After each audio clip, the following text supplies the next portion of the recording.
Dios le bendiga, hermanos. Qué bueno es estar en la casa de nuestro Dios. Vamos esta noche a hablar un poquito sobre promesas y abundancia. Entonces, lo primero que vamos a hacer es poner en las pantallas nuestra promesa que el Señor nos ha dado para este año. Zacarías 8, 11, 12 y 13b. Y vamos a leerla con el corazón, pidiéndole al Señor que nos hable en esta noche de todo lo que Él quiere decirnos.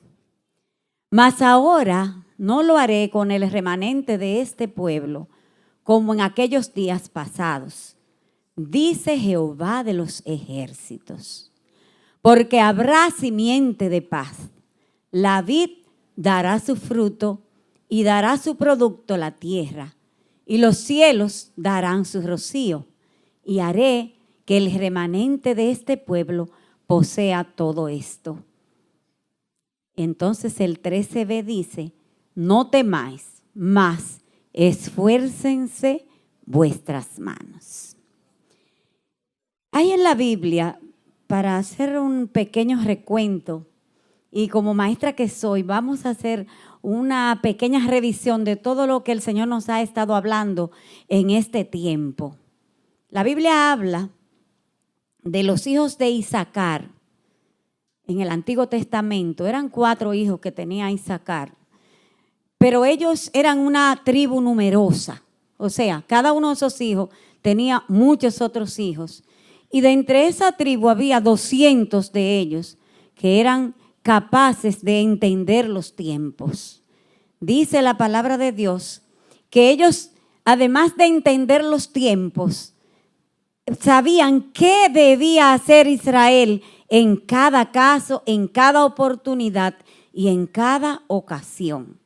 Entonces, estos hijos de Isaacar eran muy bienvenidos donde quiera que estaban. Ellos tenían la responsabilidad de lo que ellos veían que vendría a hacérselo saber a todas las demás tribus de Israel. Nosotros tenemos que ser como los hijos de Isaacar y comenzar nosotros a ver los tiempos. ¿Qué está ocurriendo en los tiempos, en estos tiempos? ¿Cuáles son las señales que nos hablan de qué tipo de tiempos nosotros estamos viviendo? Para nosotros, con lo que dice la palabra de Dios, poder estar claros y caminar correctamente delante de Dios en este tiempo que, ¿saben? Siendo como los hijos de Isaacar, debemos ver que son tiempos peligrosos, tiempos difíciles, en los cuales nosotros tenemos que agarrarnos, apropiarnos de las promesas. Pero también son tiempos de bendición y tiempos de abundancia. Entonces, usted no puede ver solamente el lado malo de las cosas. Tenemos que ver en cada cosa la bendición de Dios. Porque dice la palabra que para nosotros todo lo que ocurre es con un propósito bueno, ¿verdad?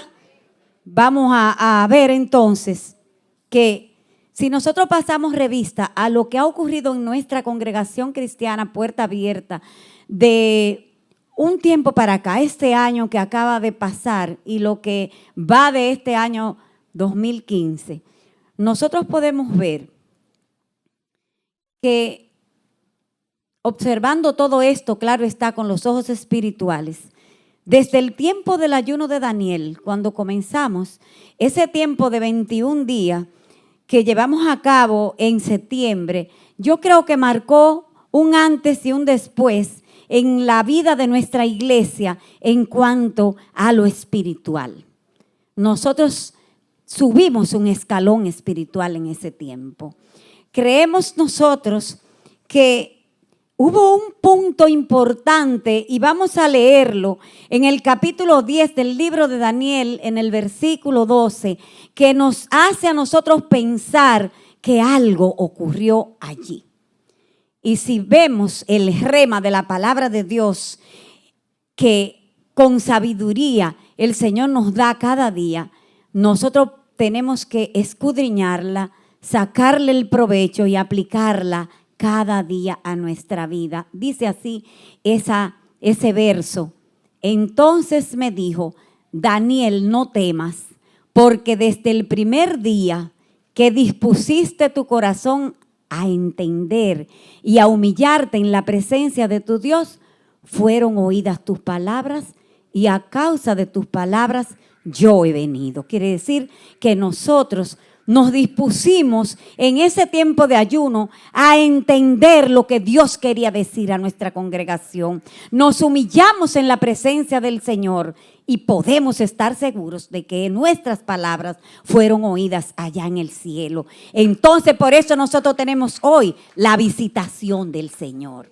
Y la hemos tenido desde ese tiempo, cuando terminó el ayuno de Daniel, en el cual hubo también levantamiento del príncipe de Persia y luego el príncipe de Grecia, porque el enemigo no se queda tranquilo y quiso dañarnos, ¿verdad?, el ambiente, pero el Dios del cielo nos dio la victoria.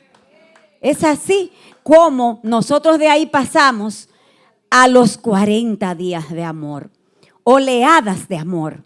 En esos 40 días nosotros, que ya nos habíamos dispuesto a entender lo que Dios quería hacer y humillarnos en la presencia de Dios, entonces ahí nosotros comenzamos a pensar en 4 principios fundamentales que están basados en el amor.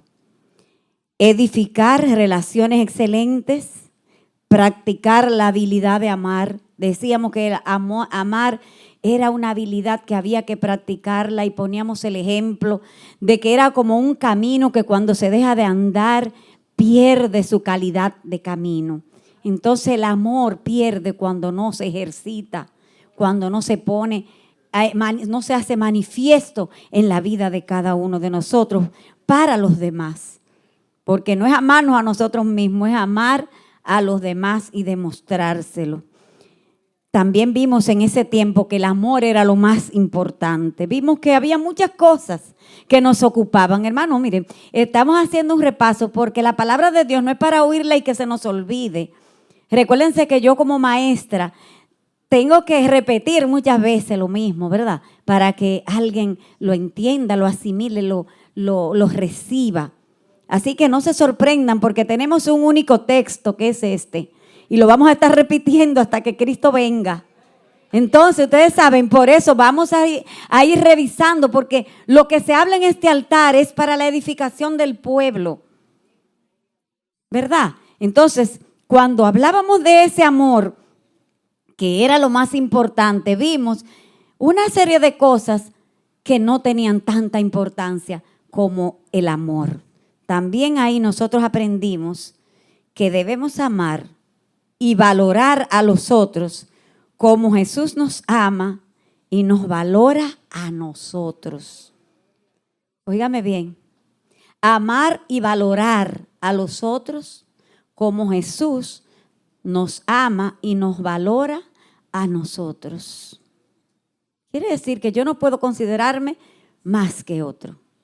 Tengo que valorarlo igual, porque como vamos a ver, es la parte donde Dios hizo equidad para todos los seres humanos. Ese amor que nos dio, no me lo dio más a mí o a ti. A mí pudo haberme dado unos dones y a ti otros. A ti te pudo haber dado 10 talentos y a mí 1. Pero el amor que Él nos dio es el mismo para todos. Lo hizo así, extendió sus brazos en la cruz del Calvario y ahí dio su vida por mí y por ti de igual manera. A Él sea la gloria. Vamos a ver qué dice cuando nos habla de que no hace acepción de personas en el libro de los Hechos 10, 34 y 35. Ese es nuestro Dios. Entonces Pedro, abriendo la boca, dijo: en verdad comprendo que Dios no hace acepción de personas. ¿Ustedes saben de qué estaba hablando Pedro ahí? Él dice, sino que en toda nación se agrada del que le teme y hace justicia.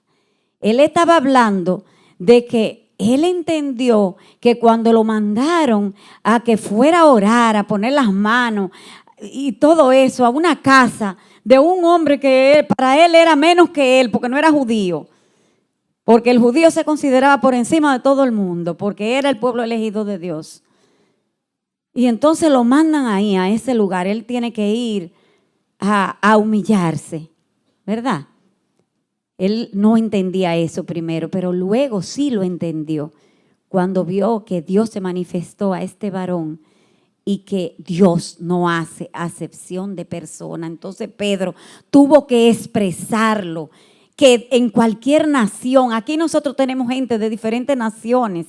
Nosotros tenemos aquí al pastor Toma que vino de un continente remoto como es África, comparado con nosotros que estamos aquí en mitad del Caribe. Lo que menos Toma pensaba era que aquí él iba a encontrar salvación en este país cuando llegó, ¿verdad? Pero Dios actúa como Él quiere y nosotros somos sus hijos. En ese tiempo, previo a todo esto que estamos viendo, para que vayamos aprendiendo que no pasa nada por accidente, ni porque coincidió, sino porque Dios lo ha ido disponiendo así. Después de esos días de amor y también quizás no voy llevando el orden cronológico porque hubo un retiro de jóvenes en un tiempo como en octubre por ahí, ¿verdad? Hubo unas bodas y un PTV en ese tiempo, pero todo relacionado con un mismo fin, el amor. Y luego entonces pasamos a hablar de la familia. ¿Saben por qué? Porque Dios tiene coherencia. Dios es un Dios coherente, que no dice una cosa hoy y otra mañana. Todo lo que Él hace es perfecto.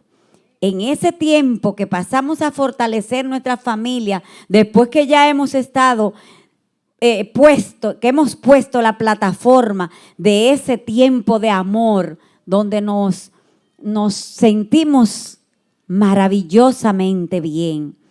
Entonces, hablamos de que una familia, para que esté fundamentada en Jesús, en esa roca que es eterna, tiene que ser primero edificada en Él. Que no puede ser una familia que se edifique en las riquezas, en los bienes que tú posees, en lo bonito o feo que sea ese estirpe tuya. Si tienes el pelo bueno, si no lo tienes. O lacio, que es lo que se llama bueno, ¿verdad? Entonces, esta familia nuestra debe estar edificada sobre la roca que es Cristo. En ese libro de Corintios habla de que los israelitas caminaban por el desierto y bebían agua de la roca y dice que la roca era Cristo. Por eso nosotros decimos que nuestra familia tiene que estar fundamentada ahí. También hablábamos en ese tiempo del tiempo de las familias, que en una familia tenía que haber enseñanza de la palabra de Dios, que esa semilla tenía que estar sembrada en el corazón de los hijos.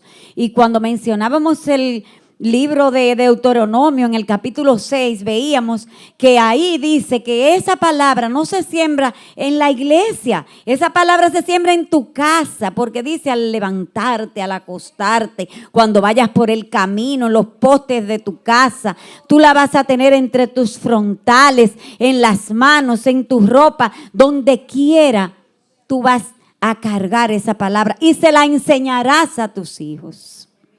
No es para guardarla ni para tú decir yo soy el cristiano, yo soy, no me importa. Los otros sí te importan. Tienes que educarlos en la palabra de Dios. Y dentro de esos puntitos se habló también de que en una familia tiene que haber la capacidad de estorbar las acciones pecaminosas de nuestros hijos. Por mucho que nos duela, tenemos que denunciar el pecado de nuestros hijos cuando lo cometen. Gústele a quien no le guste. Porque lamentablemente el enemigo anda como león rugiente buscando a quien devorar. Y muchas veces nuestros hijos se dejan atrapar. Pero nosotros no podemos quedarnos callados ni tampoco aceptar eso como bueno y válido porque lo hacen nuestros hijos. Tenemos que ser responsables delante de Dios. Delante de Dios, hermanos. porque un día nos van a pedir cuenta. Entonces nuestros hijos tienen que ser corregidos. Nuestros hijos no pueden andar caminando por ahí como si los chivos sin ley. Y mientras más pequeños comiences a corregirlo desde que están en el vientre, mucho mejor. Porque va a llegar un tiempo donde ya la capacidad por su edad y por su temperamento y por su personalidad, donde ellos van a asumir su vida y es su responsabilidad el actuar bien delante de Dios. Pero ¿terminamos los padres ahí? No. Mis hijos son todos grandes y casados y yo no he terminado. Y cualquier acción de pecado que vea en ellos, inmediatamente la señalo.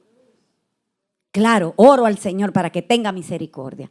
En el nombre de Jesús.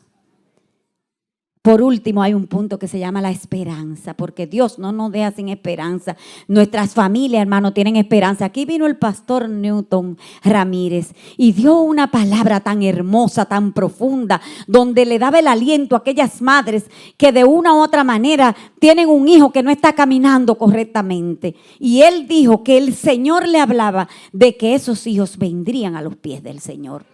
Y nosotros lo creímos, ¿verdad? Porque fue una promesa que salió de la boca de Dios, de su corazón, a través de la boca del pastor Newton Ramírez.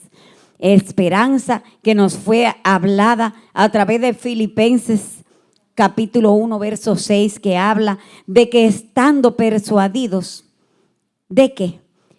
De la esperanza que nosotros tenemos en el Señor, de que Él completará y perfeccionará la buena obra que comenzó en cada uno de nosotros. El Señor no deja la cosa por mitad. El Señor no se cansa, hermano. El Señor no se cansa. A Él sea la gloria. Debemos darle muchas gracias porque no se cansa. El Señor no dice, ya yo no puedo más, voy a tirar la toalla, yo voy a dejar que hagan lo que les dé la gana. No, nunca lo hace. Y mire que a algunos de nosotros le hemos salido un poco difíciles a Él. A algunos de nosotros le hemos salido un poco duros de manejar. Sin embargo, no lo hace. Todo esto es un resumen solamente para prepararnos al inicio de este año, darnos, regalarnos esa tremenda promesa que tenemos escrita ahí y esa declaración de un año de abundancia. Pero antes de nosotros hablar un poquito más sobre eso, yo quisiera expresar lo que entiendo por una promesa, de manera que cada uno de nosotros lo asimile y lo haga una realidad en su vida. Una promesa es la expresión que lleva en sí el poder de transformar la actitud y encender la llama de la esperanza en la persona que la recibe. Quiere decir, tú puedes estar cabizbajo porque no tienes trabajo. Pero desde que alguien te hace la promesa de que te va a poner a trabajar, tu actitud inmediatamente cambia, ¿verdad? Y eso genera una fuerza, una alegría, una disposición de ánimo. Ya tú comienzas a pensar en lo que vas a hacer en ese trabajo y tienes esperanza. Enciende en ti la llama de la esperanza. Imagínate tú que si alguien que te promete algo es íntegro, es veraz, es una persona de tu entero crédito, lo bien que tú te sientes cuando te hacen una promesa de ese tipo. Qué privilegio tan grande tenemos nosotros. Porque a nosotros, el que nos hace la promesa es el Rey del universo, el Rey de reyes y Señor de señores. Dice la palabra que no miente porque no es hijo de hombre. Mire, no puede mentir porque no es hombre para arrepentirse. No miente, no falla, no se queja de nosotros. Si nos prometió algo, nos los va a cumplir. ¿Qué es lo que nos ha prometido el Señor? Nos ha prometido muchas cosas. Podemos estar confiados en esas promesas que Dios nos ha dado, que se cumplirán, ya que no hay alguien en todo el universo más veraz y confiable que Él. Él es el Todopoderoso. Y no sé, pero yo siento que es un privilegio tan grande servirle a este Dios todopoderoso. Es un privilegio enorme que nosotros, es más, realmente nuestra mente no puede alcanzar a comprender el privilegio que es ese. Vamos a ver qué dice Hebreos 1, del 1 al 3. ¿Quién es ese Dios que te ha prometido que este año nosotros tendremos simiente de paz, que la vid dará su fruto, que dará su producto la tierra, que los cielos darán su rocío y que el remanente, que somos tú y yo, va a poseer todo eso? Ese Dios dice, Dios, habiendo hablado muchas veces y de muchas maneras en otro tiempo a los padres por los profetas, en estos postreros días nos ha hablado por el Hijo, a quien constituyó heredero de todo y por quien asimismo hizo el universo. Ay, santo. El cual, siendo el resplandor de su gloria y la imagen misma de su sustancia, oigan bien, y quien sustenta todas las cosas con la palabra de su poder, habiendo efectuado la purificación de nuestros pecados por medio de sí mismo, se sentó a la diestra de la majestad en las alturas.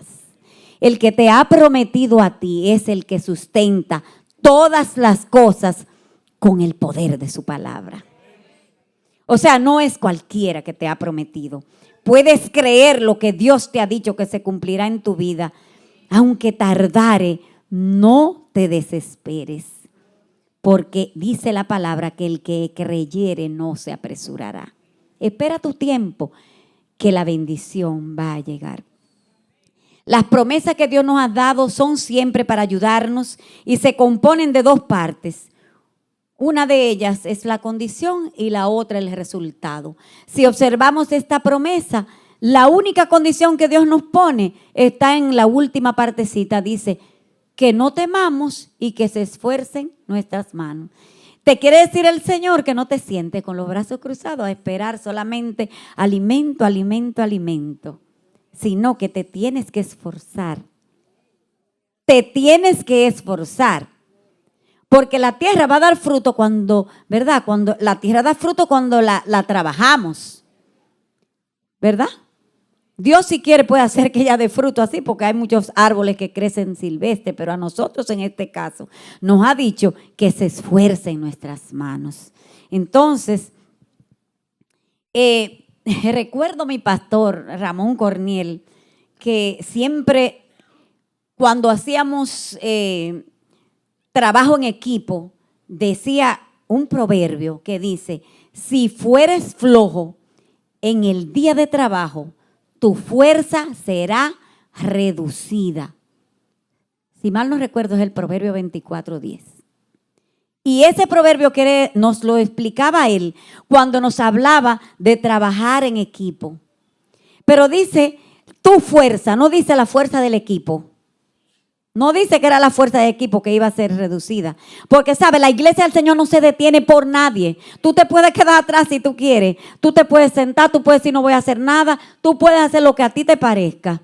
Pero la iglesia es del Señor. Y el Señor sostiene su iglesia. Y la iglesia del Señor no se detiene por nada ni por nadie. Estemos claros en eso, hermano. Es a ti que te conviene trabajar para que tu fuerza no sea reducida. Y si quieres que esta promesa se haga una realidad en tu vida, ¿cuántos quieren que esa promesa se haga realidad en su vida? Entonces, esfuércese con sus manos a hacer el trabajo que Dios le mande a hacer. Hermanos, cuando no se obedece la condición de la promesa, se sufren las consecuencias. Vuelvo y digo que la iglesia es del Señor.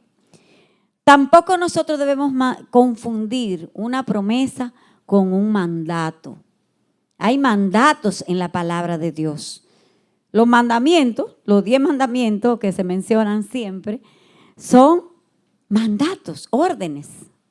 De esos hay uno solo que tiene condición y que tiene promesa, ¿verdad? Los jóvenes se lo saben, deben sabérselo.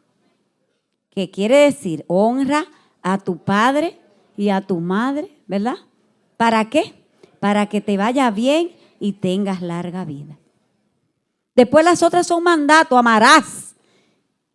Amarás al Señor tu Dios.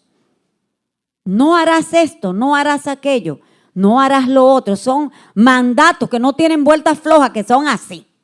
No harás esto o no harás aquello. Y así hay muchos en la palabra. Cuando Dios te manda a sembrar o cuando te manda a recoger una cosecha o cuando te manda a hacer algo, entonces no es promesa, porque la promesa es lo que Dios te ofrece, como decíamos ahorita, lo que te trae la esperanza, lo que te trae la espera en el Señor y que, como decimos ahora, siempre tiene una condición.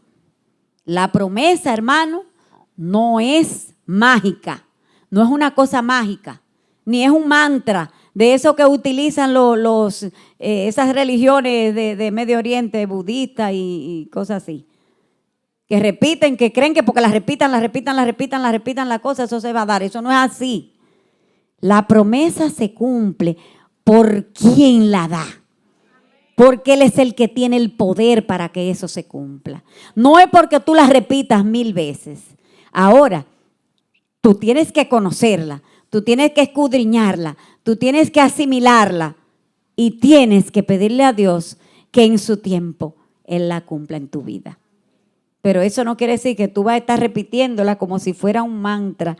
Nosotros sabemos que esta promesa se cumplirá porque la dio el fiel y verdadero que es el Señor. Las promesas determinan la calidad de nuestra vida. Y vamos a ver en 2 de Pedro 1, del 3 al 4, la importancia que Dios le da a las promesas que están en su palabra. Todo lo que nosotros necesitamos para vivir nos ha sido dado.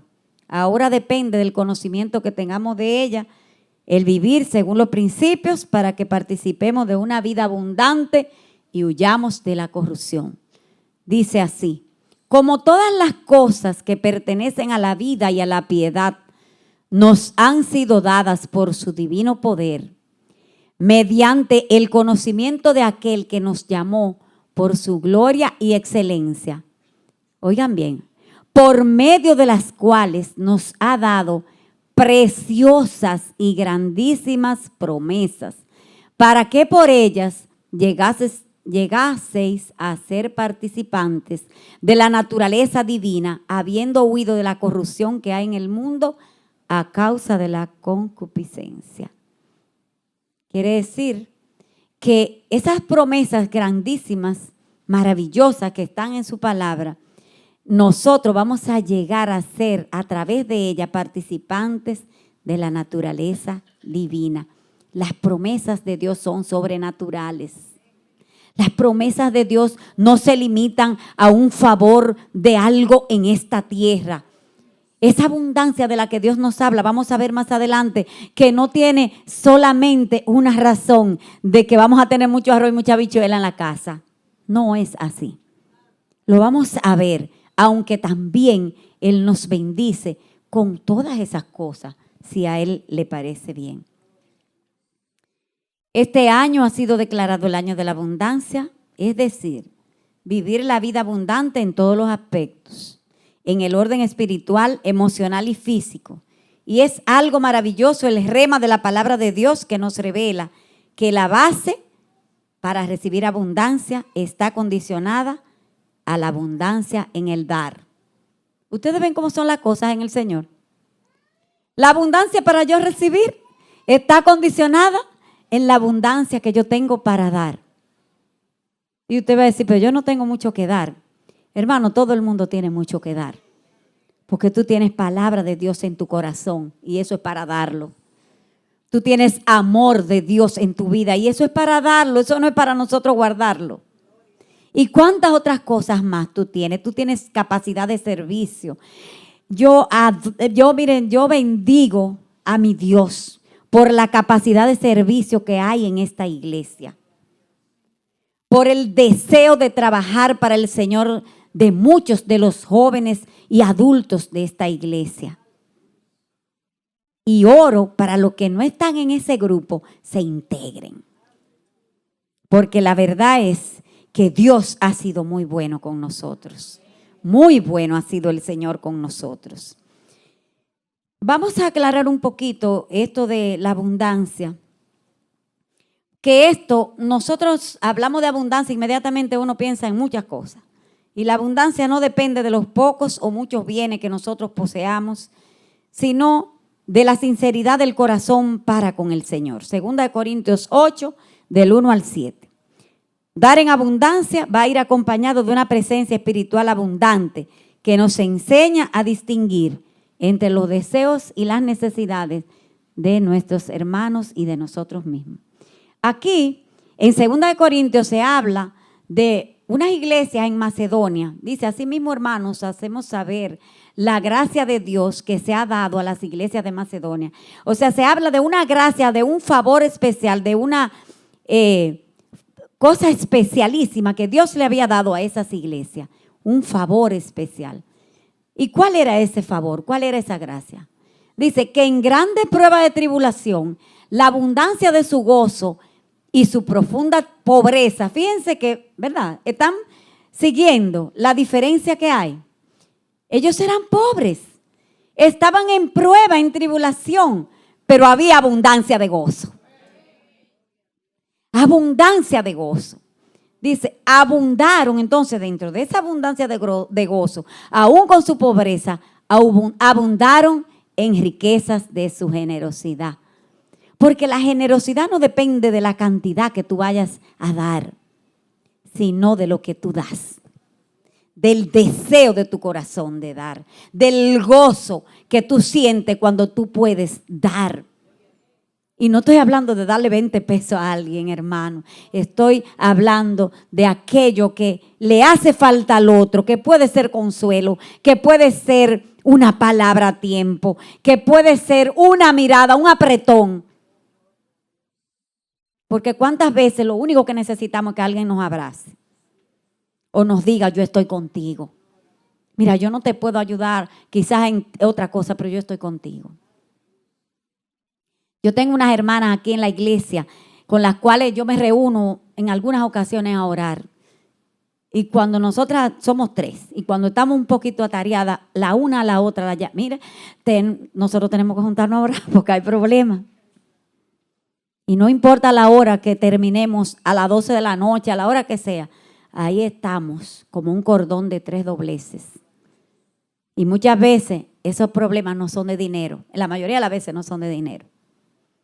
Entonces, hermano, tenemos que aguzar el sentido de la necesidad del otro. Una cosa es el deseo y una cosa es la necesidad. Tenemos que aprender a distinguir entre estas dos cosas. La necesidad es lo prioritario, lo que es ahí que tú, valga la redundancia, lo necesitas. El deseo es algo que tú, quisieras tener. Pero no es tu necesidad. Tú no pasa trabajo si no tienes eso. Entonces tenemos nosotros que ver que la abundancia va a ir acompañada de esa presencia espiritual que nos enseña a distinguir entre esas dos cosas.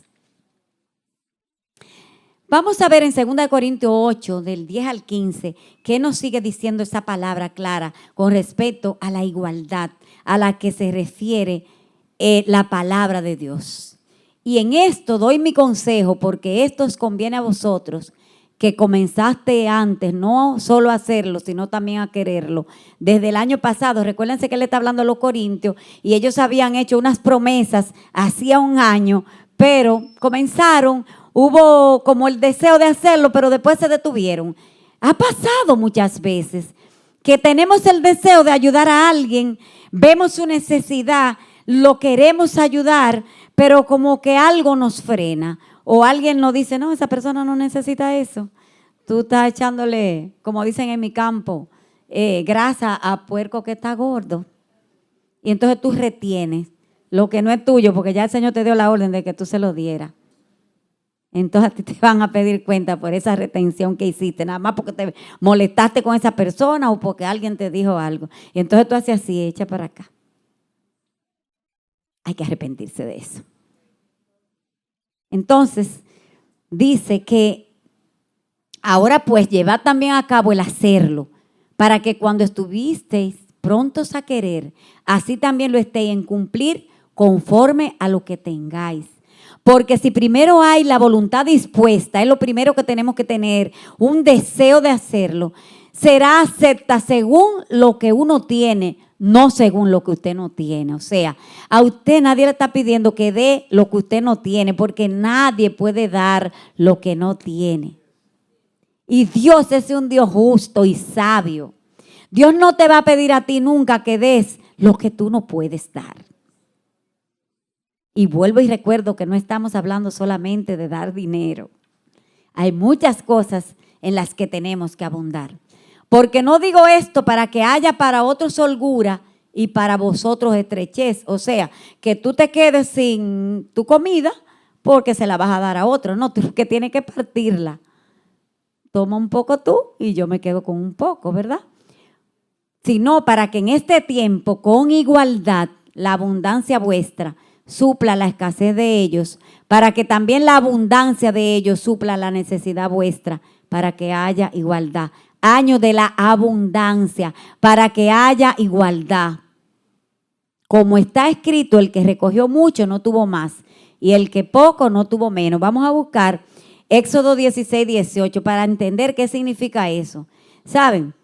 Ese es el tiempo en Éxodo donde Dios le mandó el pan del mismo cielo al pueblo de Israel. Le mandó el maná. ¿Y saben lo que pasa?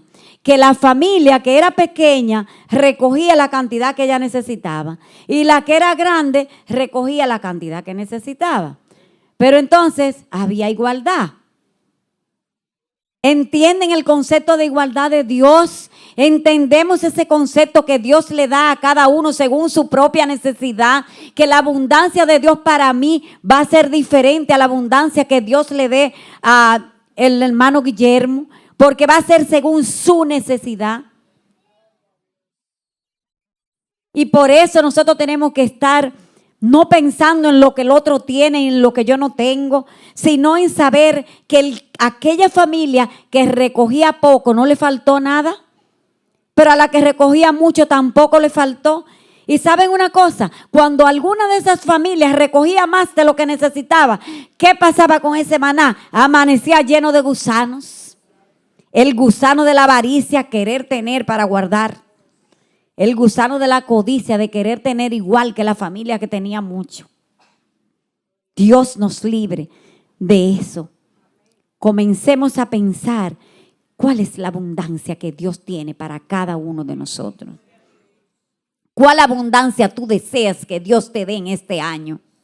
¿Cuál es la abundancia que tú deseas? Vamos a continuar leyendo en el 2 Corintios 8, del 10 al 15 de nuevo, para hablar sobre esto un poquito. Seguimos.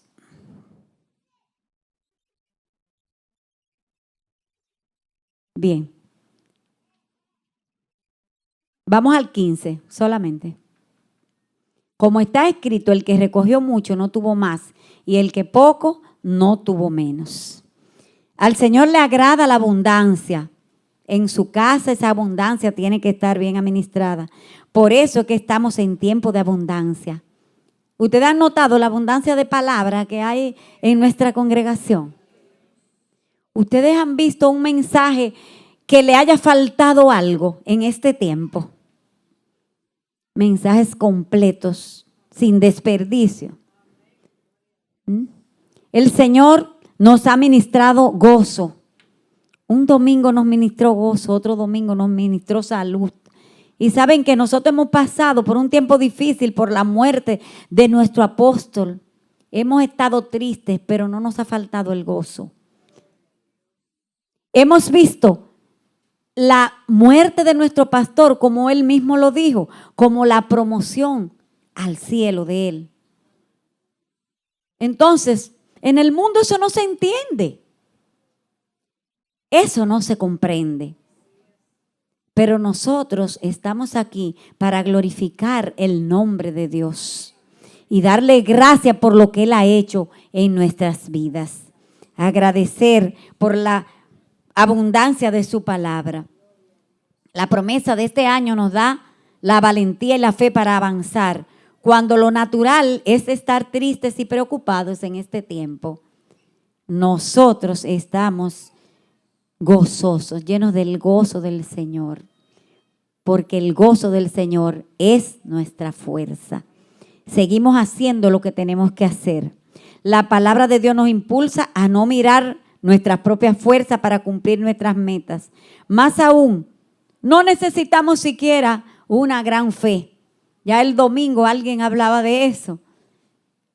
No es la gran fe, no es la mucha o poca fe, es la acción de esa fe que tú tienes en un Dios que es mucho más grande que tu fe. Es el Dios del cielo el que va a hacer y actuar. Un poco de fe que está depositada en un gran Dios. El Dios de nosotros, el Dios todopoderoso, el eterno, el santo, el magnífico. Aquel que hizo los cielos y la tierra, el Rey de reyes y Señor de señores, a quien damos toda gloria y toda honra. Yo creo que esta noche ya estamos listos para entender, pedir y esperar la abundancia del Señor. Yo creo que esta noche estamos listos nosotros para ver la promesa más allá de lo que nuestros ojos están mirando. Y estamos listos para asumir que nosotros tenemos un Dios de pactos. Así que vamos a ponernos de pie.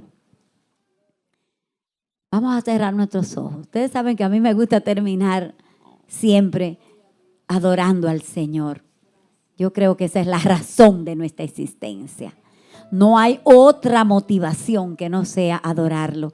Y si en esa adoración el Señor mueve el corazón de los que nos visitan y quiere entregar su vida al Señor, lo puede hacer en cualquier momento. Y si cada uno de nosotros quiere pedirle al Señor que nos ayude a entender cada día más su palabra, a ver el rema de su palabra, a asimilar lo que Él nos quiere hablar, a ser como los hijos de Isaacar, que eran hombres que podían ver los tiempos y sentir la visitación de Dios. Entonces abre tu corazón en adoración. Póstrate ante su presencia y adorémosle. Santo eres, Señor. Gloria a Dios. Él es un Dios de pactos, un Dios de promesas. Señor, te damos gracias. Gracias porque tú has sido bueno, Señor. Y todo lo que nos has prometido se cumplirá. Santo eres, Señor. Siempre atentos permanecen en mí. Gloria a Jesús. Y tus oídos están atentos para oír mi clamor. Aleluya. Puedo hasta llorar, mas la alegría viene de mañana. Espera esa alegría en la mañana. Él no tarda. Y no de lejos, nunca cambiaste, tú eres fiel. Levanta tus manos y adórale. Es Dios de pactos, Dios de promesas, Dios que no es hombre para mentir.